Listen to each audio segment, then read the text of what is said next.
Hello wives, உயிர்கள் வந்து பெறுகிறது அப்படின்னு பார்த்தீங்கன்னா, முதல்ல பார்த்தீங்கன்னா உயிர்கள் வந்து உருவாகுது. அது வந்து கொஞ்சம் கொஞ்சமாக வந்து பரிணாம வளர்ச்சிப்படி கொஞ்சம் டிஃப்ரெண்ட்டாக வந்து அப்படியே கொஞ்சம் கொஞ்சமாக கொஞ்சம் பெருக்குது. அப்படியே சின்ன உயிரினங்கள், பெரிய உயிரினங்கள் அப்படி பெருக்குது. அப்படி வந்து உயிர்கள் வந்து பெருகும்போது என்ன ஆகுது அப்படின்னு பார்த்தீங்கன்னா, ஒரு உயிர் இன்னொரு உயிரோடு சேர்ந்து இன்னொரு உயிரை உருவாக்குது. அப்போ வந்து பார்த்திங்கன்னா அதுதான் அப்பா அம்மான்னு சொல்லணும். இந்த பறந்த இந்த பிரபஞ்சத்தில் அப்பா அம்மா குடும்பம் அப்படின்னு சொல்லி அந்த உயிர் வந்து வாழ்ந்துகிட்ருக்கு, தனியாக வாழ்ந்துகிட்ருக்கு.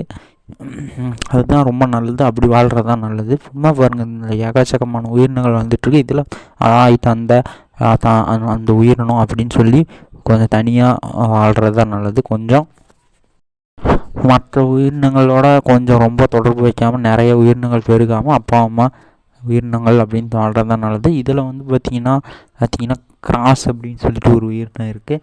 இந்த உயிரினம் பார்த்திங்கன்னா ஒரு உணர்ச்சி தான். நம்ம வந்து செக்ஸ் வச்சுக்கிட்டோம், நம்ம குழந்த பிறந்துருச்சு அப்படிங்கிற அந்த உணர்ச்சியை வந்து தக்க வச்சிருக்கிற ஒரு உயிரினம் வேறு ஒரு உயிரினத்தோட சேர ஆரம்பிக்குது. அது வந்து பேசிக்கலாக ராங் தான். அப்படி சேரக்கூடாது. அது கொஞ்சம் அதுவும் காதலித்து சேரணும். எந்த உயிரினமாக இருந்தாலும் காதலித்து தான் சேரணும், காதலிக்காமல் சேரக்கூடாது. அப்படி கிராஸ் வந்து காதலித்து சேரும்போது இது பார்க்க பாவமாகுது. அதனால் வந்து இதை விட வாய்ப்பு இருக்குது. ஸோ அதான் சொல்ல வந்தேன். ஸோ இப்போ என்ன அப்படின்னு பார்த்தீங்கன்னா, உயிர்கள் பெருகுது, நிறைய பெருகிட்டே இருக்கும், ரொம்ப பெருகிட்டே இருக்கும். அப்போ வந்து பார்த்திங்கன்னா நிறைய உயிர்கள் பெருகிட்டே இருக்குது. ஆனால் பார்த்திங்கன்னா எப்படி பெருகுது அப்படின்னு பார்த்திங்கன்னா, ஒரு உயிரோட செக்ஸ் வச்சுக்கிது. அப்போ குழந்தைகள் பெருகுது. அந்த உயிரோட வடிவத்துக்கு தகுந்த மாதிரி ஒரே ஒரு முறை மட்டும் செக்ஸ் வச்சுக்கிட்டு குழந்தைகள் பெருகுது. அந்த உயிரினங்கள் வந்து வாழ்ந்துகிட்ருக்கு. உதாரணத்துக்கு வந்து பார்த்திங்கன்னா நிறைய உயிரினங்கள் அப்படி தான் வாழ்ந்துகிட்ருக்கு. ஆனால் பார்த்திங்கன்னா இதில் டிஃப்ரெண்ட்டாக மனிதன் மட்டும் என்ன பண்ணுறான் அப்படின்னா, ஒரு முறை செக்ஸ் வச்சுக்கணும், ஒரு குழந்தை தான் பிறக்குது. சரி, ஒரு குழந்தை பார்த்தா அது நாங்கள் 2 பேர் இருக்கோம் அப்படின்னு சொல்லிட்டு 2 குழந்தை வைக்கிறாங்க. அவ்வளோதான் தெரியும். மற்றபடி வேறு எதுவும் வந்து வைக்கிறதில்ல யாரும். அதை ஒத்துக்கணும். அந்த 2 குழந்தையும் வந்து பார்த்திங்கன்னா எப்படி பார்க்குறாங்க அப்படின்னு பார்த்தீங்கன்னா, நான் ஒருத்தங்க இருக்கேன், அப்பா ஒருத்தங்க அப்படி பார்த்துக்கிறாங்க. ஸோ நிறைய உயிரினங்கள் பெருக ஆரம்பிக்குது அப்படின்னா நல்ல விஷயம் தான். அதை பற்றி ஒரு முறை இனப்பெருக்கம் பண்ணி நிறைய குட்டிகள் போது அந்த சைஸுக்கு தகுந்த மாதிரி, சூழ்நிலைக்கு தகுந்த மாதிரி அது வந்து பெருக்குது. மற்றபடி அது அந்த செக்ஸ் உணர்ச்சியை வந்து புரிஞ்சுக்கிட்டே வேறு எதோடையும் சேர்க்கை பண்ணாமல் வேலைக்கு போயிடுது. அதுதான் வந்து கரெக்டாக நடந்துகிட்ருக்கு. அதே மாதிரி ஒரு குட்டி போடுற உயிரினங்கள் வந்து இன்னும் ஒரு குட்டி வெட்டும் போட்டிருக்குது. அவ்வளோதான். இதில் வந்து பார்த்திங்கன்னா எந்த பிரச்சனையும் இல்லை. அதாவது பார்த்திங்கன்னா என்றைக்குமே பார்த்திங்கன்னா குட்டி போடுற விஷயத்தில் தாயை நம்பணும். அதாவது பார்த்திங்கன்னா தாய் தான் குட்டி போடுறாங்க, தாயை நம்பணும். ஒரு ஆண் வந்து பெருசாக வந்து அந்த தாயை வந்து வற்புறுத்தக்கூடாது.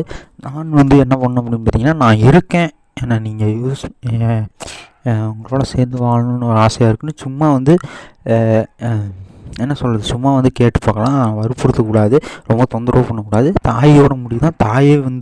தாய் வந்து குழந்தை வேணுமா வேணாமான்னு முடிவு பண்ணி ஆணை வந்து கேட்கணுமே தவிர்த்து, ஆண் வந்து அவ்வளோ பெருசாக கேட்கக்கூடாது. சும்மா வேணால் ஒரு முறையாக ஏதோ கேட்டு பார்க்கலாமே தவிர்த்து மறுபடியும் கேட்கக்கூடாது, வற்புறுத்தக்கூடாது, தொந்தரவு பண்ணக்கூடாது, இம்சை பண்ணக்கூடாது, எதுவும் பண்ணக்கூடாது.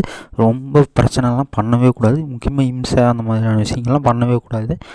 ரொம்ப மரியாதையாக நடந்துக்கணும் தாய்கிட்ட ஆண் வந்து.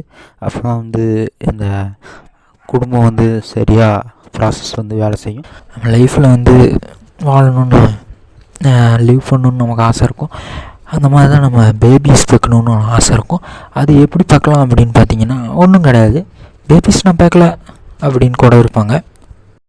இல்லை எனக்கு ஒரு பேபி போதும், எனக்கு எவ்வளோ பேபி பிறக்குதோ அது போதும், நான் வந்து ஒரு பொண்ணோட செக்ஸ் வச்சுக்கிறேன், 1 டைம் செக்ஸ் வச்சுக்கிறேன், அதில் எவ்வளோ பேபிஸ் பிறக்குதோ அப்படி இருந்துக்கணும். ஒரு வேளை பேபிஸ் பிறக்கலாம், அதே பொண்ணோட நான் வந்து செக்ஸ் வச்சுக்கிறேன், எனக்கு வந்து பேபிஸ் பிறக்கும் அப்படிங்கிறது இருக்குது. அந்த பொண்ணு யார் என்னன்னுங்கிறது அந்த பொண்ணோட நான் சேர்ந்து வாழ்கிற அந்த இதை தான் சொல்கிறேன். யாரும்